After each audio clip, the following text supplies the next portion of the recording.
ముందు మృగమును చూసి జడియలేదు కదా.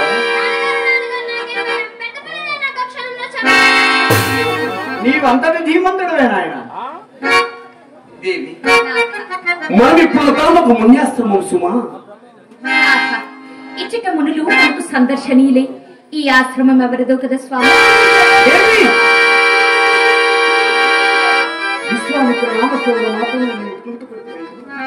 నాథ, ప్రశాంతమైన ఈ ఆశ్రమం నా మనం వెలాగున ఉన్నది స్వామి.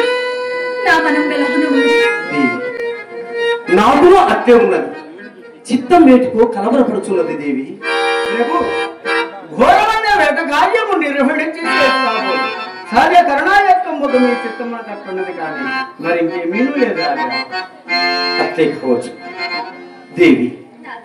సర్వాంగములకు ఉచిత శ్రమం కల్పించుడు చేసి కాబోలు నాకు నేడు పగలు కూడా నిద్ర వచ్చుచున్నది.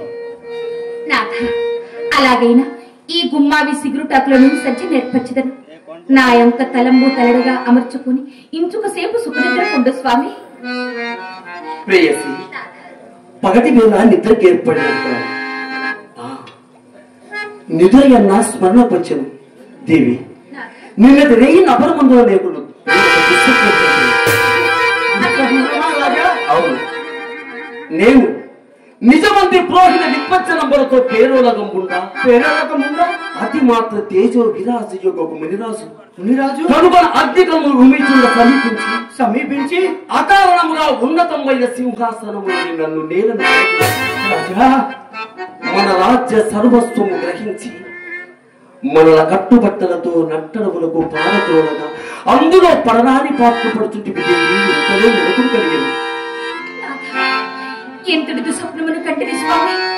ఇదంతయో మనకు అశుభమునే సూచించదు. నాకు నువ్వు అట్టి కలయ వచ్చినది స్వామి. నాకు నువ్వు అట్టి కలయ వచ్చినది. దేవా దేవి, మీకే అశుభములు రావు. నిన్నటి వినుమ విశ్వామిత్రుడికి ఇచ్చిన ధనము తమ వెంట తీసుకొని పోగా మనకడనే ఉంచినందువల్ల చిత్తమును విచారించుతూ నిద్రించింది కానీ మరి ఇంకేమీ లేదు రాజా. ఆహా, ఇప్పటిన వినోదము ఆ కాలము గడుపుడు ఆశ్రితులైన సంగీత పాఠకులు లేకపోయింది.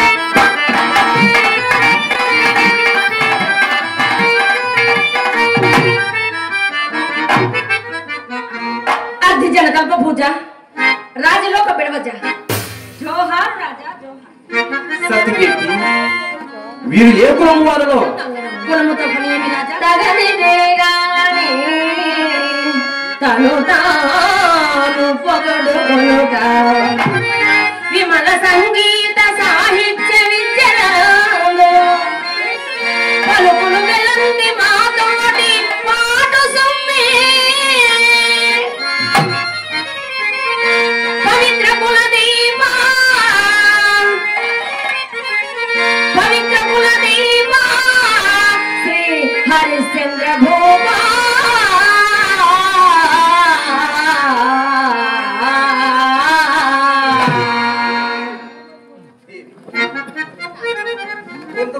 అంగన సంగీతం విందమ్మా.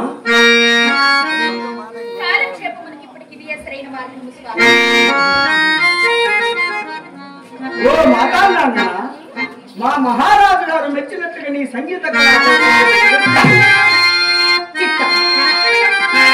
నడకలో కొదమ సింగపు అడుగులున్న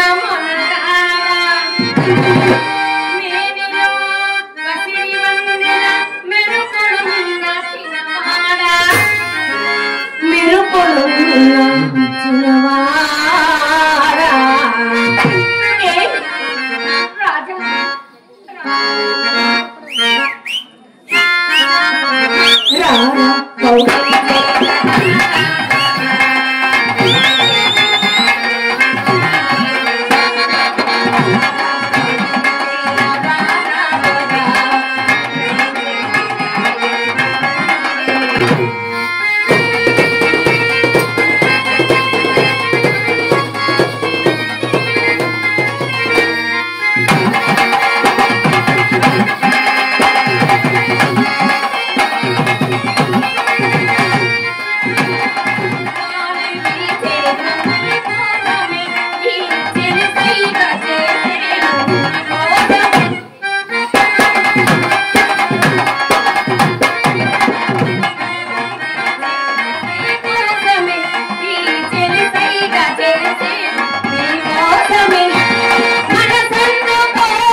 సత్యకీర్తి, వీరు పాడుచున్న గీతికలో అర్థం నాకంత రుచింపలేదు, కానీ వీరి కంఠస్వరం మాత్రం వీణానాదంతో శ్రోతపేయమగనున్నది.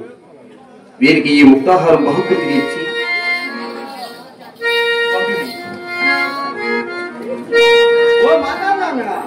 మా మహారాజు గారు మెచ్చి ఇచ్చిన ముక్తాహారం పరిగ్రహింపు.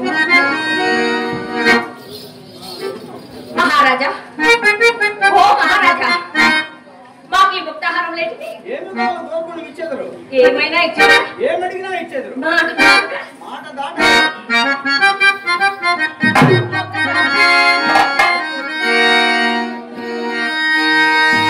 పిలిచింది అందాల బాల, నిన్ను వలచింది మందార మాల. పిలిచింది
మహారాజా, ఒకే ఒకసారి మీ ఆశ్రయ సౌఖ్యమును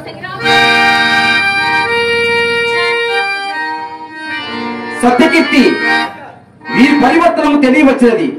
వీరిని ఆవులకు పంపివేయుడు.